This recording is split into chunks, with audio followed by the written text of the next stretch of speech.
Magandang umaga po mga kapatid. Nawa'y mapagpalang muli kayo ng ating Panginoon sa pakikinig natin ng mensahe ng Diyos sa araw na ito. Simulan ko po ang mensaheng ito sa isang tanong.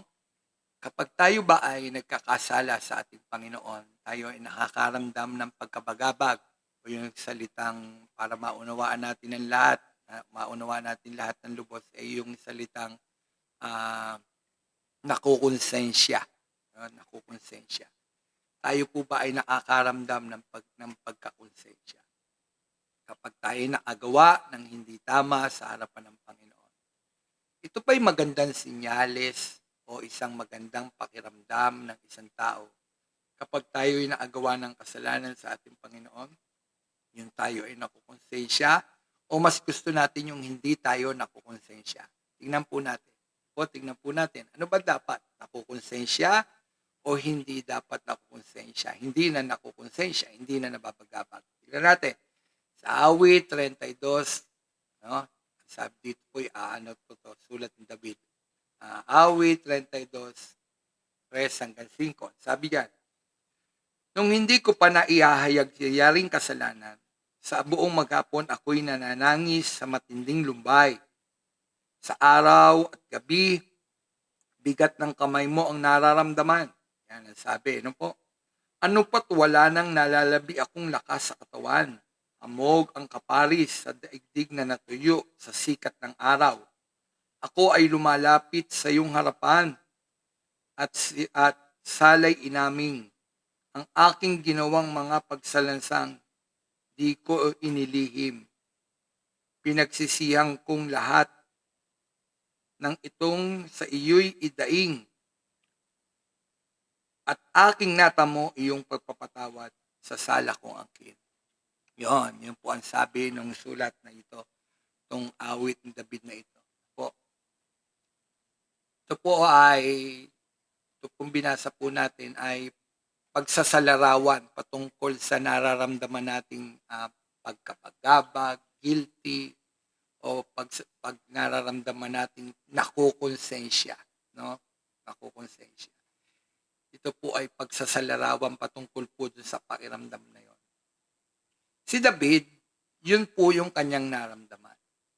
Siya po ay napapagabag kapag siya ay nakagawa ng pagkakasala.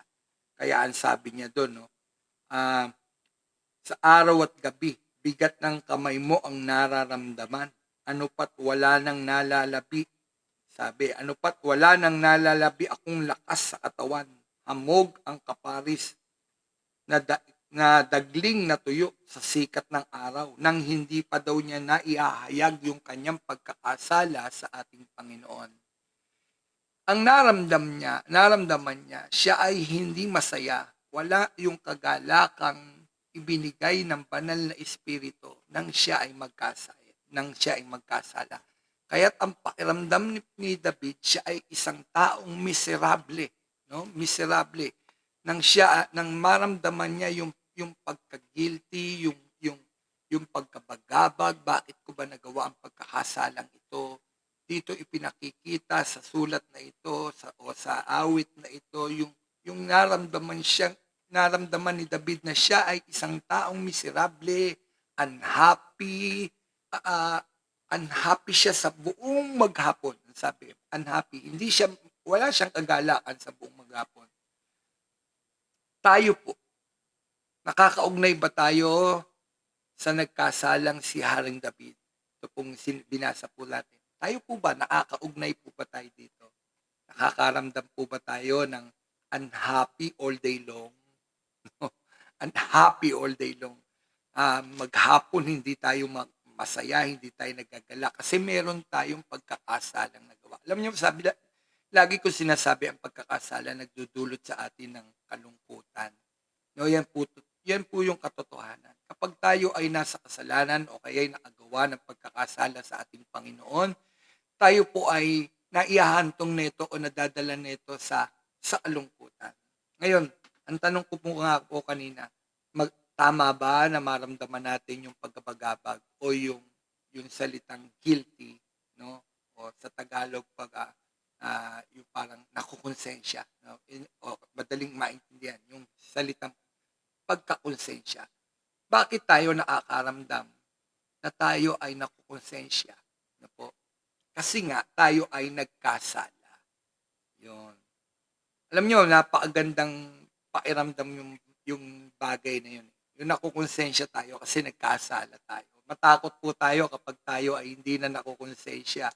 Matakot po tayo kapag hindi na natin nararamdaman yung salitang pagkabagabag dahil dahil nakagawa ako ng pagkakasala sa Panginoon. Matakot tayo. Bakit? Ito po ay sinyalis na iniwan na tayo ng banal na Espiritu. Kasi nakalagay sa Biblia, iiwan tayo ng banal na Espiritu kapag siya'y nalumbay. Kapag ang banal na Espiritu ay nalumbay, nalungkot sa ating mga buhay dahil patuloy tayong nagkakasala o gumagawa ng pagkakasala sa ating Panginoon. Ang banal na Espiritu na nanahan sa ating mga buhay, siya'y aalis, malulumbay po siya, aalis po siya. At yun ang magdudulot upang maging tayo, ang sabi doon, unhappy all day long. Buong maghapon, hindi masaya si David. Bakit? Iniwan siya ng banal na Espiritu dahil siya ay nagkasala. Ganon din po tayo. Tayo po ba ay nakaka-relate dun sa kay Haring David sa kanyang pakiramdam na yon? No, hindi siya masaya sa buong maghapon kasi siya ay nagkasala sa ating Panginoon.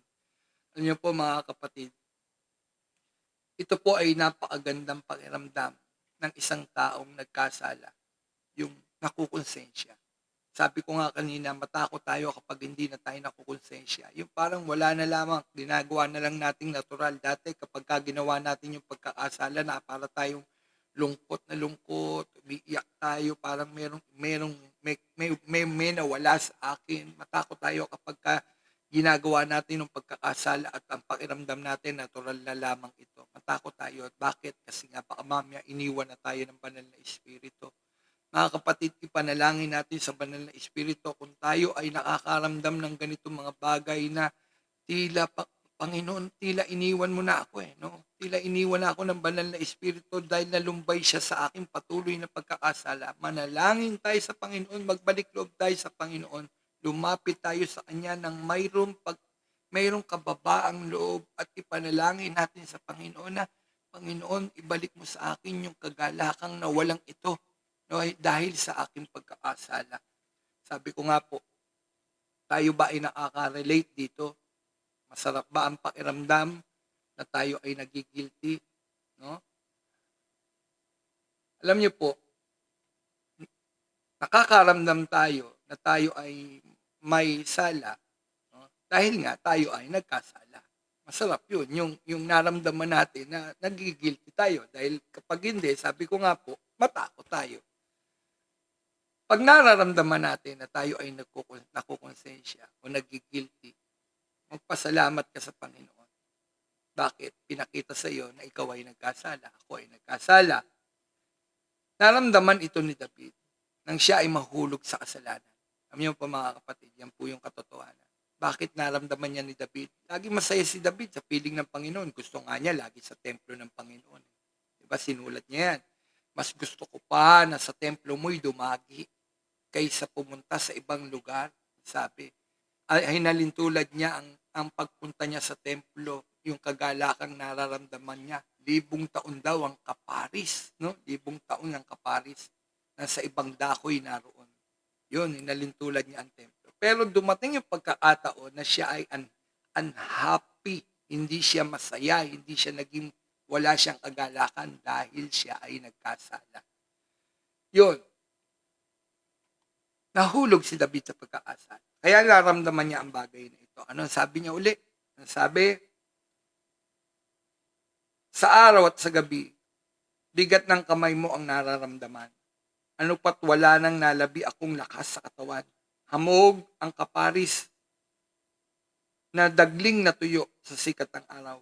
Ako ay lumalapit sa iyong harapan at salay inamin. Ang aking ginawang mga pagsalangsang di ko inilihim. Pinagpasiyahan kong ang lahat ng ito'y sa iyo'y idaing. Ang aking natamo, ang iyong patawad, ang sabi. Sa sala kong angkin. Yun ang sabi ni Haring David. Siya'y lumapit, nagkasala kasi siya. No? Naramdaman ito ni David kasi nga nahulog siya sa pagkakasala. tayo man, admit natin, aminin natin, we are guilty. No? We are guilty before God. Tayo ay, we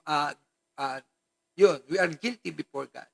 Lahat tayo nagkasala sa harapan ng Diyos. At walang matuwid sa harapan ng Diyos. Lahat tayo nagkakasala. Lahat tayo pwedeng mahulog sa pagkakasala. Huwag nating sabihin, lagi, sabi nga ng Biblia, huwag nating sabihin na tayo nakatindig, no? O malakas, baka mamaya tayo mabuwal.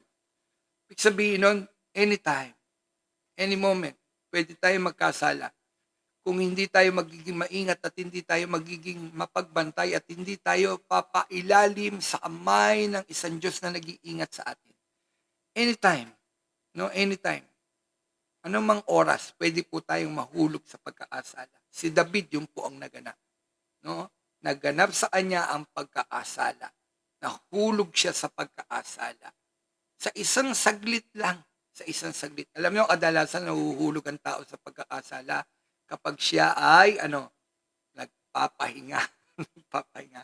Alam niyo po si David, hindi naman ko sinabing bawal magpahinga. No po. Si David, nung oras na siya ay nagkasala, nagpapahinga po siya. Dapat pinangungunahan niya ang kanyang bansa sa pakikidigma nung oras na yon. Kasi nakikidigma ang kanyang bansa nung oras na yon. Pero ang ginawa ni David, nagpa siyang magpunta sa kanyang terrace, marahil nagpahinga doon, nagkuya-kuyakoy, dumungaw sa terrace. Pagkadungaw niya, nadungawan niya ang isang babaeng naliligo sa ilog, at siya'y nagandahan. Ang ginawa niya, pinakuha niya ang babaeng ito at kanyang sipingan. Kaya't nahulog sa pagkaasala si Aring David. Kita niyo po yun? Nahulog siya sa pagkaasala sa panahon na dapat naroon siya sa pakikidigma. Na dapat siya ay nagkasama ng kanyang bansa at para sa pangunahan ng bansang ito para sa pakikidigma.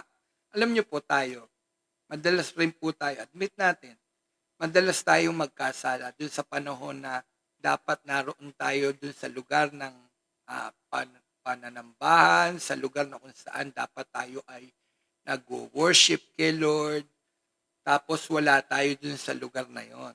No? Dapat nagme-ministry tayo kay Lord, dapat nagbabasa tayo ng Biblia kay Lord, pero hindi tayo nagbabasa ng Biblia, hindi tayo nag-worship kay Lord. Doon po pumapasok yung tukso ni Satanas sa atin, mga kapatid. Kaya tayong mga tao, o tayong mananampalataya, nahuhulog tayo sa pagkakasala. Kasi nga, katulad ni David, na dapat naroon tayo sa kung saan naroon dapat ang isang katulad niya, pinangungunahan niya yung kanyang bansa sa pagkikidigma. Wala siya doon. Tayo man din. Tayo ay mahuhulog sa pagkakasala kung matatagpuan natin ang ating sarili na dapat narito ko sa lugar na ito upang nagbabasa ng Biblia, upang nananalangin, pero hindi ka naroon. Wala ka doon sa lugar na yon. Yung oras na yon, wala ka doon. Ibig sabihin, nagpapahinga ka, spiritual. No, nakakasawa na mag-church, nakakasawa na makinig sa mga sermon ni pastor online, nakakasawa na yan, nakakapagod na yan. Yan papasok bigla yung pagkakasala. No, pagkakasala. Admit natin, lahat tayo nagkakasala. Dahil bakit? Kasi nga, madalas, kung kailan yung dapat nakikinig tayo ng mensahe ng Panginoon, ayaw natin. No? Ayaw natin. At doon pumapasok ang pagkakasala. Doon sa panahon na dapat, inuudyokan ka ng banal na espiritu na manalangin, o magbasa ng Biblia, hindi mo ginawa, doon papasok ang pagkakasala. No? Doon papasok ang pagkakasala. Bakit? Papasok yung pagiging mahina ng isang tao. Alam niyo po, ang nagpapalakas sa atin para hindi tayo magkasala, ay ang banal na espiritu. Pero kapag wala nga ang banal na espiritu o kaya inuudyokan tayo na manalangin, mag-worship para lumakas yung ating mga spiritual na buhay at hindi natin ginawa, mga kapatid, makikita natin ang ating sarili bagsak, hulog sa pagkakasala. Kaya sabi ko, admit natin na lahat tayo ay nagkasala sa harapan ng Panginoon dahil madalas nagaganap ito. Yun. Sa Biblia, mayroon rin pong yung katayuan ni si Belshazzar. dito pinakita dito yung tinimbang, ngunit natagpo ang kulang. No? Si Belsasar po kasi, si Aling Belsasar nagkakatipunan sila sa maraming ng mga kanyang mga kasamahan. Biglang may mayroong nakitang sumulat dun sa sa dingding at hindi niya maunawaan. At nung ito po ay i-translate nung nakakaunawa, ang sinabi doon, tinimbang ka ngunit natagpo ang kulang. 'Yun. Tinimbang ngunit natagpo ang kulang. Si Haring Belsasar po 'yun, no? Nagkasala po kasi siya. Nagkasala siya. No? Nagkasala si Haring Belsasar.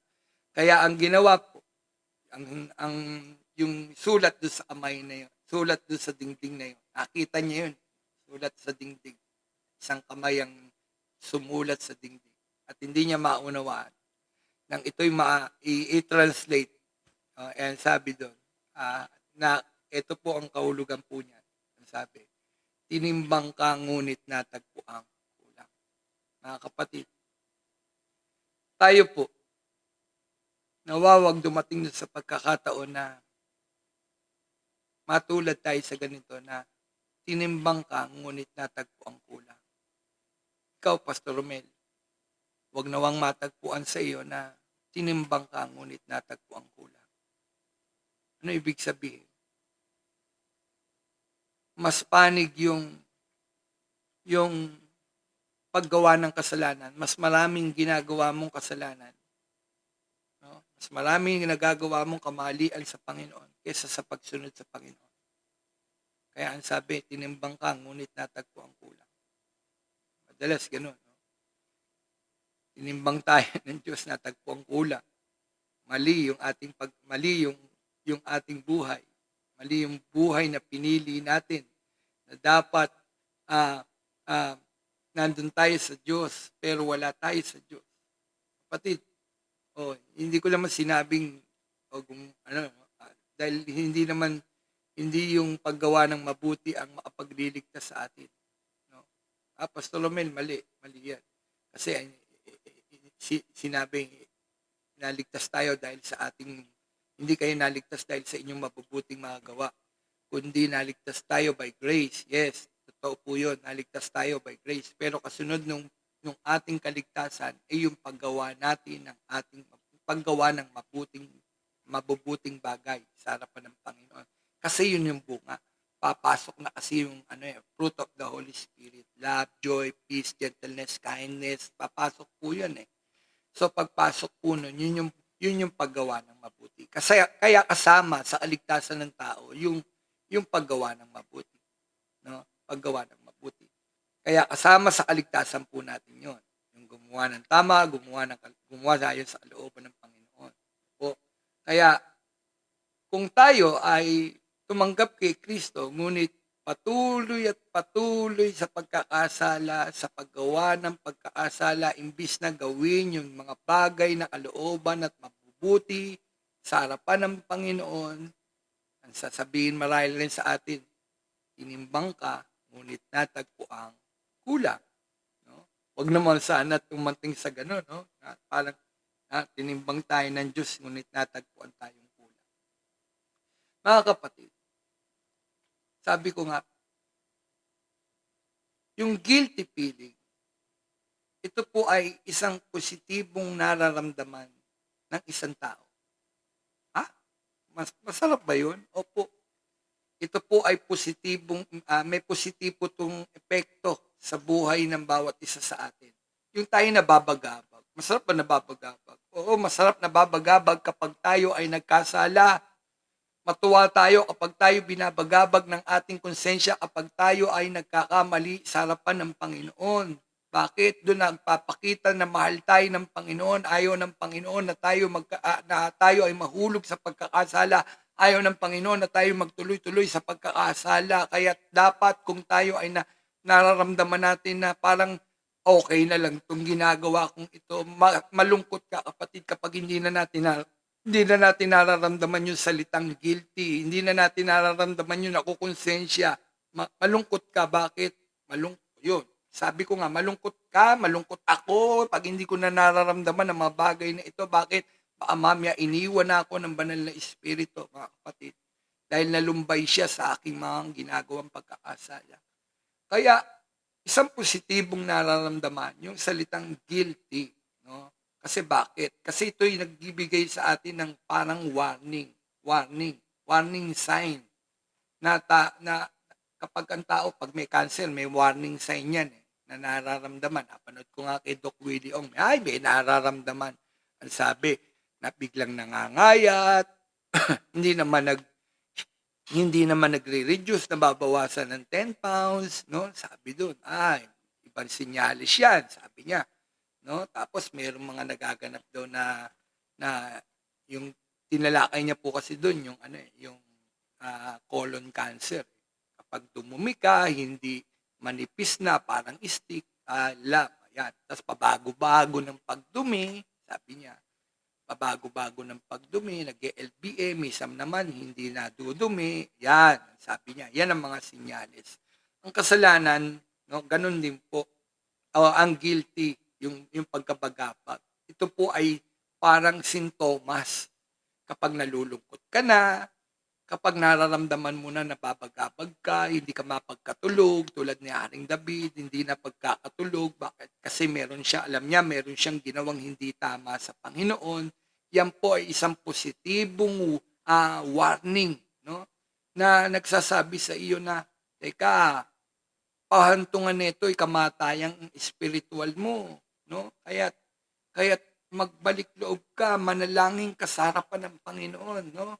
Yun siya sabi ko, yung guilty feeling o yung pagkakonsensya, ito po ay isang positibong warning sign sa mga mananampalataya na nagkakasala.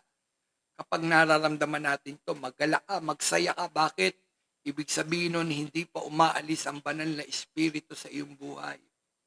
Ibig sabihin nun, pag nalulungkot ka pa, no, hindi mo ikinasisiya ang gawang masama, ay, kapatid, maggala ka. Pero kapag naramdaman mo yung okay na lang yan, ginagawa mo, tapos okay na lang yan, patuloy at patuloy mong ginagawa, kapatid, iniwan na tayo ng banal na espiritu, magbalik loob tayo sa harapan ng Panginoon, tumulad tayo kay Haring David, magbalik loob tayo sa ating Panginoon.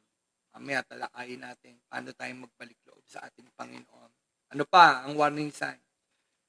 Ang guilty feeling o yung pagkabagabag na ating nararamdaman, ito ay tulad ng isang pintas sa daan na nakalagay na mayroong ginagawa sa unahan. No? Sarado ang daang ito. Diba nakakakita po tayo sa daan nun, nakalagay, detour, dito kayo dumaan kasi hindi kayo makakadaan dyan, mayroong ginagawa dyan. O kaya nakalagay, mayroong mga landslide, lalo na kapag papanik ng ngayong tag-ulan, papanik ng Baguio dun sa Quezon Road, nakasara, nakalagay doon pag gusto natin mag Quezon Road kasi yung pinakamadaling daan papuntang Baguio. Tapos nakalagay close, temporary close. Bakit? Marami daw falling meron daw mga landslide. Yun, nakalagay po doon. Ang guilty feeling, ganun po. No? Tulad siya ng senya o sulat sa daan na nakalagay, huwag kang dumaan dyan kasi hindi ka makadadaan, papahamak ka pag pinilit mong dumaan kasi may landslide. May landslide. Yung guilty feeling o yung pagkabagabag kapag tayo nagkasala, tulad yan ng warning sign sa daan. No? Na ano nakalagay? Kapag patuloy mong dinaanan yan, ang patutunguhan mo ay apoy ng impyerno. Romel, no? Hindi ko na sinasabing kayo, ako, Romel, tingnan mo yung warning sign sa daan. Tingnan mo yung warning sign. Papunta ka sa apoy pag tinuloy-tuloy mo ang gawang hindi tama. Kapag tinuloy mo yung mga gawang yung kasalanang hindi nakikita ng tao. Kapag tinuloy mo yan, sige lang, papupunta ka sa apoy ng impyerno, Romel, kapag tinuloy mo yan at hindi ka nagbalik loob sa ating Panginoon at hindi ka nagsisi, hindi ka lumuhod sa harapan ng Panginoon, ang pupuntahan mo ay apoy ng impyerno. Kapahamakang walang hanggan, Romel, kaya't magsisi ka na, Romel. O, yan, mga kapatid, sinama ko ang aking sarili dyan. Dahil lahat tayo, Lahat tayo nagkakasala sa harapan ng Panginoon kaya't dapat sabihin natin sa ating mga sarili, magsisi ka. Magsisi ka, magbalik loob ka sa harapan ng Panginoon. No, magbalik loob ka. Ano pa? 'Yon. 'Pag nararamdaman natin yung nababagabag, yung nababahala, no, yung ating mga konsensya. 'Yon. Yan yung nararamdaman. Magpasalamat tayo kapag tayo nakakaramdam ng nababahala yung konsensya natin. Hindi na tayo makali. Hindi na tayo makali. No? At nagre-resulta ito na nakukonvict tayo. No? Pasalamat tayo sa Panginoon kapag nakaramdam tayo ng nakukonsensya ako, nakukonvict ako. No? Kinukonvict ako ng banal na Espiritu. Magpasalamat ka sa harapan ng Panginoon. Bakit? Hindi ka pa iniwan ng banal na Espiritu. Pray natin, no? Kung tayo hindi na nakakaramdam ng guilty feeling o ng hindi na tayo nababagabag dun sa ating mga ginawang pagkakasala, pray natin sa Holy Spirit. Sabihin natin, Panginoon, muli mong bagabagin ang aking kalooban. Ipadamo mo sa akin yung bigat ng aking pagkakasalang nagawa. Sa gayon, luluhod ako sa iyong harapan, mananalangin, magbabalik loob sa iyo. Ano ba ang magaganap kapag tayo nagbalik loob sa ating Panginoon? Ang sabi dito ni Haring David, ako ay lumapit sa iyong harapan at ang salay inamin. No? Kasi nararamdaman niya. Sabi ko sa inyo, magbalik loob tayo kapag tayo nakukonvict na ng banal na Espiritu. No? Pasalamat ka. Pasalamat tayo kapag tayo nararamdaman natin yan. Anong gagawin natin? Ang sabi, ako'y lumapit sa iyong harapan. O lalapit tayo sa harapan ng Panginoon. Salay inamin. O aaminin. Kapag tayo lumapit sa Diyos, aaminin natin yung ating pagkakasala. Panginoon, nagkasala po ako. Nahulog po ako sa kasalanan ito. Patawarin mo po ako. No? Ang aking ginawa'y mga pagsalansang di ko na inililihim. No? Di ko inililihim. Pinagpasyahan kong ang lahat ng ito'y sa iyo'y idaing. Yun ang dapat natin gawin. Idaing natin sa Diyos. No? Hindi yung ating mga suliranin, kundi idaing natin sa Diyos ang ating mga kasalanan. Idaing natin sa Kanya, Panginoon, ako po'y nagkasala sa iyong harapan. Mabigat po ang aking nararamdaman, mabigat po yung aking nagawa, patawarin mo po ako. No? Pasalamat tayo sa Panginoon, mayroon tayong Diyos na patuloy na nagpapaalala sa atin kapag tayo nagkakasala, pasalamat tayo sa Panginoon at huwag na nating intayin na hindi natin maramdaman yung salitang pagkabagabag, guilty, pagkakonsensya kapag tayo nagkakasala. Huwag na nating hintayin yung hindi na natin maramdaman ito. Kundi kapag naramdaman natin na tayo ay nagkasala, kinukonvict tayo ng banal na Espiritu, nawa matagpuan natin ang ating sarili na nakaluhod sa harapan ng Panginoon at humihingi ng tawad sa harapan ng Panginoon. At sinasabi natin yung bigat ng ating naramdaman sa harapan ng Panginoon. At muli nating ipanalangin sa Panginoon, sa banal na Espiritu. Banal na Espiritu, muli kang manahan sa aking puso. No? Wag mo akong alisan, wag mo akong iiwan, wag kang malumbay sa aking nagawa. Patawarin mo ko sa aking kasalanan. No? Alam nyo mga kapatid, kapag ito natagpuan natin ang ating sarili, ginagawa natin ang bagay na ito, hindi natin kinasisiya yung gawang masama, kundi patuloy tayo lumalapit sa harapan ng Panginoon, mga kapatid, tapat ang Diyos na magpapatawad sa atin at lilinis sa atin. At yung nararamdaman natin na pagkabagabag ay papalitan niya ng kapayapaan. Kapayapaan. At sasabihin ng Panginoon, na pinatawad na kita, nilinis na kita, huwag ka nang magkasala muli. Laging ito ang sinasabi ng Panginoon sa mga taong kanyang kinakatagpo, sin no more. Sin no more. Huwag ka nang magkasalang muli. Huwag ka nang magkasalang muli. Nawa, tayo ganun din mga kapatid, marinig natin sa ating Panginoon yung salitang huwag ka nang magkasalang muli kasi inadmit natin, Lord, nagkasala po ako. Kapatid, anong pagkakasala natin ngayon sa harapan ng Panginoon? Ba't hindi natin subukan lumapit sa isang Diyos na punong-puno ng pagpapatawad at punong-puno ng pag-ibig sa atin? Lilinisin tayo ng ating Panginoon, at yung ating nararamdaman na guilty feeling o pagkabagabag, papalitan ito ng Panginoon ng kapayapaan. Bakit kapayapaan na? Kasi nga, pinatawad ka na ng Panginoon. Salamat mayroon Diyos na nagpapatawad, mga kapatid. Salamat mayroon Diyos na mapagmahal, punong-puno ng habag sa bawat isa sa atin. Punong-puno ng pag-asa sa bawat isa sa atin. Hindi tayo sinusukuan nitong Diyos na ito. No, hangga't may buhay, hindi tayo sinusukuan ng Diyos na ito. Patuloy at patuloy tayong inire-restore ng ating Panginoon. Nagkakasala, nire-restore, nagkakasala, nasisira tayo dahil sa kasalanan. Patuloy tayong binubuo ng ating Panginoon. Yung ginawang pagsira ni Satanas sa ating mga buhay o yung tayo mismo may kapahintulutan natin. Kasi kadalasan yung pagkakasalang na ating nagagawa, may kapahintulutan natin, gusto natin. No? Kapatid, totoo yan. Kadalasan ng pagkaasala hindi dahil tinuksulan lang tayo ni Satanas, kundi dahil ginusto natin yung bagay na ito. Kapatid, tayo may kapahintulutan doon sa pagkaasala na yon. Pero, sabi ko nga po, ang dulot ng pagkasira ng ating mga buhay, salamat sa Panginoon dahil kapag tayo lumapit sa harapan ng Panginoon, kapag tayo'y sinira o nasira ng kasalanan, muli tayong bubuuin ng ating Panginoon. Yun ang Diyos. Punong-puno ng pag-asa.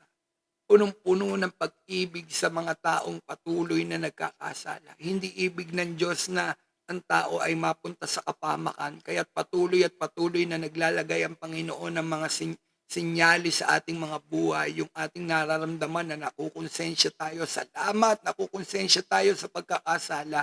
Kapag tayo nagkamali, salamat Panginoon, nagigilty ako.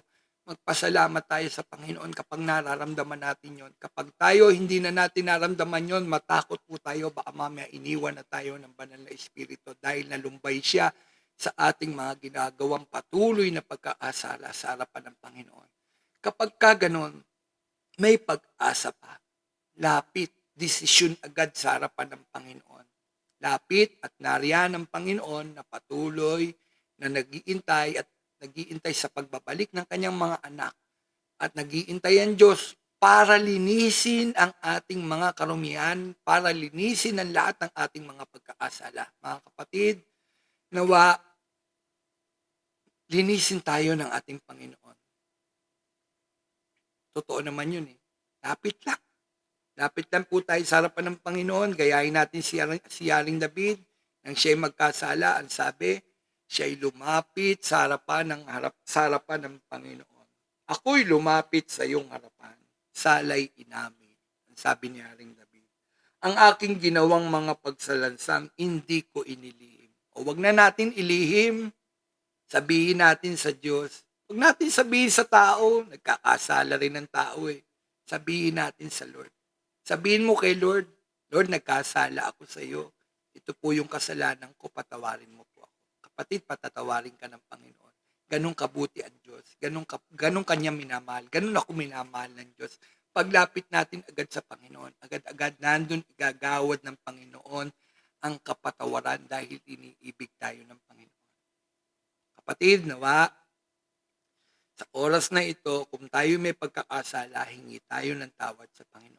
Gusto niyo po ba na ilit ko po kayo sa panalangin na i-restore tayong muli? Ito'y panalangin para sa mga Kristiyanong patuloy na nagkakasala. Patuloy na nagkakasala. Pray tayo. Sige po, pray tayo. Panginoon, ako po'y mananampalataya mo na, pero nagkakasala pa rin. Nai-enjoy ko pa rin ang gawa ng laman. Alipin pa rin ako ng kasalanan. Lihim, Panginoon. Hindi nakikita ng tao. Ngunit kitang-kita mo ako. Kitang-kita mo kami, Panginoon. Hayag sa iyong harapan ang aming mga ginagawang pagkakasala. Wala kaming maitatago sa iyo, Panginoon. Panginoon, narito po kami sa iyong harapan.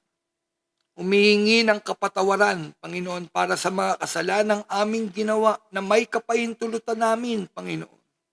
Patawarin mo po kami, Panginoon. Hugasan mo kami ng iyong banal na dugo, Panginoon. Kami nagbabalik loob sa iyo.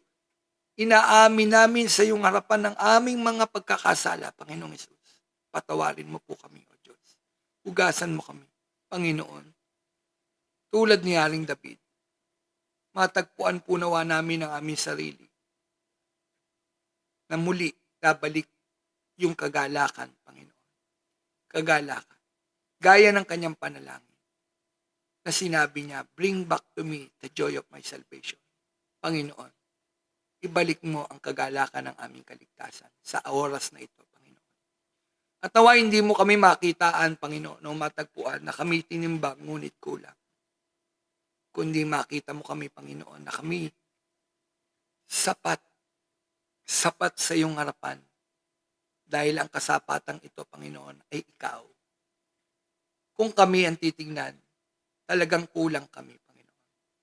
Pero dahil sa iyo, Banal na Espiritu, dahil sa iyo, Panginoong Hesus, kapag kami, Panginoon, sinukat o tinimbang, kami sapat, sapagkat ang kasapatan, ikaw, hindi kami, dahil hindi kami makagagawa ng tama. Laging kulang, laging hindi sasapat ang aming kabutihan, ang aming pagiging mabuti sa iyong harapan, ang aming kabanalan, Panginoon. Na sinabi mo, Panginoon, magpaabanal kami sapagkat ikaw ay banal. Hindi sasapat yung aming kabanalang ito, pero nagiging sapat dahil sa iyo, Panginoon. Kaya kapag kami, Panginoon, ay sinukat at tinimbang, Panginoon, hindi ang saganang aming kabanalan, hindi dahil saganang aming kabutihan, dahil ikaw, dahil sa iyo, Jesus, kaya't kami nagiging ganap dahil sa iyo, Panginoong Jesus. Dahil sa iyo. Salamat, mayroong kaming Diyos na tulad mo, na kami nagiging sapat. Kapag kami tinimbang, nagiging sapat dahil sa iyong pag-ibig, dahil sa iyong pagiging mabuting Diyos, Panginoon, na nananahan sa buhay ng bawat isa sa amin. Salamat po, Panginoon, sa iyo ang kapurihan, sa iyo ang kapasalamatan. Salamat. Lord, ibalik mo, Panginoon, ang kagalakang nawala dahil sa aming pagkakasala. Ibalik mo ang kagalakan. Holy Spirit, manahan ka muli. At kapag kami gagawa ng pagkakasala, i-convict mo kami, Panginoon. Bagabagin mo ang aming kalooban, Panginoon. Salamat po, O Diyos. Salamat sa iyo ang papuri, sa iyo ang pasasalamat. Sa pangalan mo, Jesus, tong aming panalangin. Amen. God bless po, mga kapatid. Bye-bye.